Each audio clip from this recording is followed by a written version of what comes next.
அனைவருக்கும் வணக்கம். நாம இந்த வீடியோல விட்டமின் கே நம்மளுக்கு எதுக்கெல்லாம் உதவுது, அதோட பற்றாக்குறையினால் ஏற்படும் பாதிப்புகள், எந்தெந்த உணவுகள் மூலமா இது நமக்கு கிடைக்குது அப்படின்னு பார்ப்போம். இப்போ விட்டமின் கே பொதுவாக பார்த்தோன்னா எல்லா வகையான பச்சை காய்கறிகள், அதாவது கேபேஜ், கோஸ், காலிஃப்ளவர், அதுக்கப்புறம் பச்சை பீன்ஸ் நம்ம பார்த்தோன்னா பீன்ஸில், அதுக்கப்புறம் பசலைக்கீரை, இந்த மாதிரி இது எல்லாத்துலேயுமே இது ரொம்பவுமே அதிகமாக இருக்குது.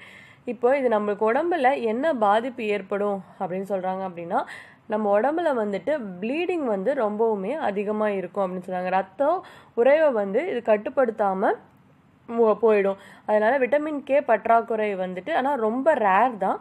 ஆனால் நம்மளுக்கு இது போதுமான அளவு நம்ம உடம்புல இருக்கிற மாதிரியே நம்ம எப்போவும் பார்த்துக்கணும். இந்த விட்டமின் கேவை 2 வகையாக பிரிக்கிறாங்க. விட்டமின் K1 அப்படின்னு ஒன்று சொல்கிறாங்க, விட்டமின் K2 அப்படி சொல்கிறாங்க. ஸோ விட்டமின் K1 அப்படின்னு பார்த்தோன்னா அது உணவு வகைகள் மூலமாக நமக்கு கிடைக்குது. அதே மாதிரி விட்டமின் K2 அப்படின்னு நம்ம பார்த்தோம் அப்படின்னா அது இயற்கையாகவே நம்ம உடம்புல உற்பத்தி ஆகுது அப்படின்னு சொல்கிறாங்க. இது பற்கள், எலும்புகளுக்கும் நல்ல வலுவை கூட்டுது. இதுதான் விட்டமின் கே அப்படின்னு. இந்த வீடியோ பார்த்ததற்கு நன்றி. இந்த வீடியோ உங்களுக்கு பிடிச்சிருந்ததுன்னா இந்த வீடியோவை லைக் பண்ணுங்கள், ஷேர் பண்ணுங்கள், சப்ஸ்கிரைப் பண்ணுங்கள். நன்றி, வணக்கம்.